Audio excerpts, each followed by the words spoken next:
In 1866, a fat butcher from a dusty town in the Australian outback announced that he was a dead English aristocrat. He could barely write. He spoke not a word of French. He looked nothing like the man he claimed to be. And yet the missing man's own mother took one look at him and said, "That's my son." What followed was one of the longest, strangest legal sagas in English history. A case that split a nation, drained a fortune, and turned a butcher into a working-class folk hero. This is the story of the Tichborne Claimant. Let's start with the man who vanished. Roger Tichborne was born in 1829, heir to one of the oldest Catholic baronetcies in England, with a family seat in Hampshire and a fortune to match. But he was raised in Paris. French was his first language. When he spoke English at all, it came out with a heavy French accent. He was slim, delicate, refined. He was also heartbroken. Roger had fallen in love with his own cousin, Catherine Doughty, and the family had stepped in to keep them apart. So in 1853, he left England to travel through South America, to put an ocean between himself and a romance he couldn't have. In April of 1854, at age 25, he boarded a ship called the Bella, sailing out of Rio de Janeiro bound for Jamaica. The Bella never arrived. No survivors were ever found. Roger Tichborne was declared lost at sea. But his mother refused to believe it. Lady Tichborne was a Frenchwoman, devoted to Roger above all her other children, and she clung to a rumor that survivors of the wreck had been picked up by a passing ship and carried to Australia. So she did something extraordinary. She placed advertisements in newspapers across Australia, describing her son and offering a reward for news of him. Think about what that means. She was broadcasting to an entire continent. A fortune is waiting for a man who cannot be found. It was an open invitation, and somebody accepted it.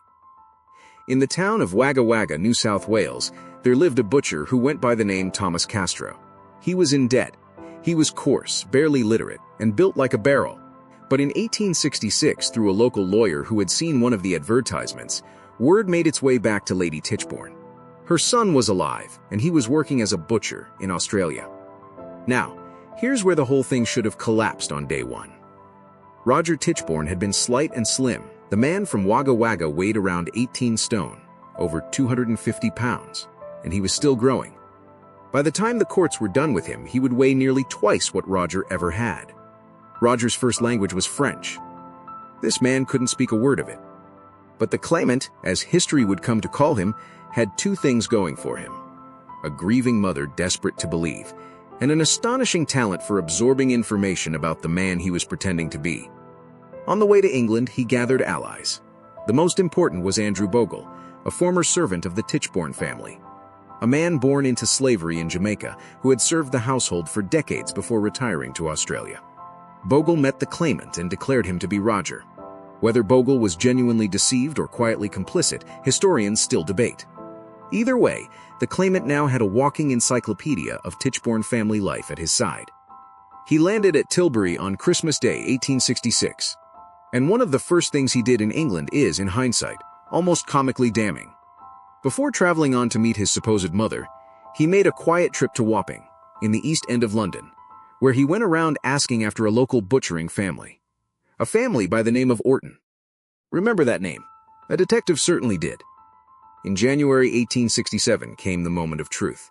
The Claimant traveled to Paris and met Lady Tichborne face to face. This bloated, rough-spoken butcher stood before the mother of a slender, French-speaking aristocrat, and she recognized him as her son.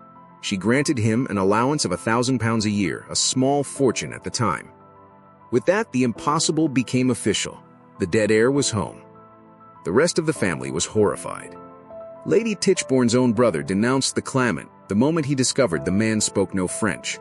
Relatives lined up to call him an imposter, and the family hired investigators, including Jack Witcher, one of the most famous detectives of the age. Witcher's inquiries in Wapping uncovered that curious Christmas visit, and a theory took shape. The claimant was Arthur Orton, a butcher's son from Wapping who had gone to sea as a boy and vanished into Australia. But here's the twist. The public didn't care. To working-class England, the claimant was a hero. An ordinary bloke being cheated out of his birthright by snobbish aristocrats and their expensive lawyers. Crowds turned out to cheer him. Strangers donated money to fund his legal campaign. He became a celebrity, his face on postcards, his name in music hall songs. Then, in 1868, disaster. Lady Tichborne died. His most powerful believer, and his income, vanished overnight. A sensible fraudster would have quietly disappeared. The claimant doubled down and went to court. The civil trial opened in May of 1871. The claimant was suing to take possession of the Tichborne estates, and the scale of it was staggering. Nearly 100 witnesses swore he was Roger.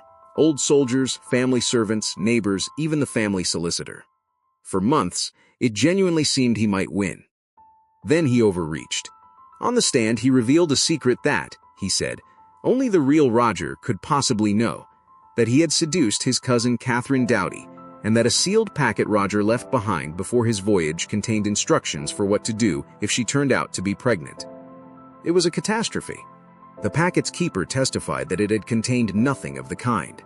The claimant had taken the real Roger's chaste, doomed romance and twisted it into a slander against a respectable married woman, right there in open court. The jury never forgave him. And then came the detail that sank everything. Old friends testified that Roger Tichborne had tattoos on his arm. The claimant's arms were bare. After more than 9 months of testimony, the jury rejected his claim, and the judge ordered his immediate arrest for perjury. The criminal trial that followed was even bigger. It opened in April 1873 and ran for 188 days, one of the longest trials England had ever seen. The claimant's lawyer, Edward Keneally, ran the defense as open-class warfare, hurling conspiracy accusations at the Catholic Church, the government, and the judges themselves. The Lord Chief Justice was openly appalled. It didn't work. In February 1874, after sitting through 188 days of evidence, the jury needed barely half an hour to decide. The claimant was not Roger Tichborne. He was Arthur Orton of Wapping. The sentence, 14 years of penal servitude. The fallout was extraordinary. Keneally was disbarred for his courtroom conduct and promptly got elected to Parliament on a wave of pro-claimant outrage. A popular movement demanding justice for Sir Roger rumbled on for years, with rallies, petitions, and its own newspapers. By most estimates, the case had cost the Tichborne estate somewhere around £90,000, millions in today's money, and the family had to rent out their ancestral home to recover. And the claimant himself? He served 10 years. When he walked out of prison in 1884, the world had moved on. The crowds were gone, the movement spent, the donations dried up. What followed was a long, sad fade. He scraped a living exhibiting himself in music halls and pubs.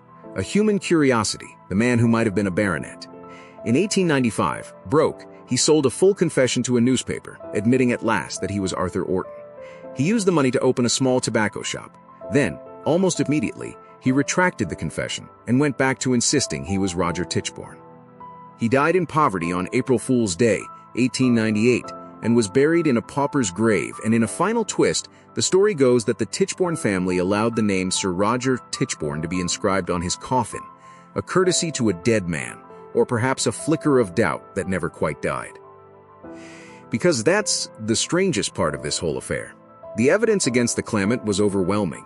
The tattoos, the French, the Wapping connection. No honest reading of the facts leaves room for him. And yet thousands of people believed him to the very end, and a handful of writers have kept arguing the case ever since. The Tichborne claimant understood something that every con artist since has exploited. You don't need to prove your story is true. You just need to find people who want it to be true. A mother who wanted her son back. A public that wanted to watch a butcher beat the aristocracy. Give people a story they need, and they will defend it harder than any fact. He was a terrible imposter. He was an almost perfect fraud.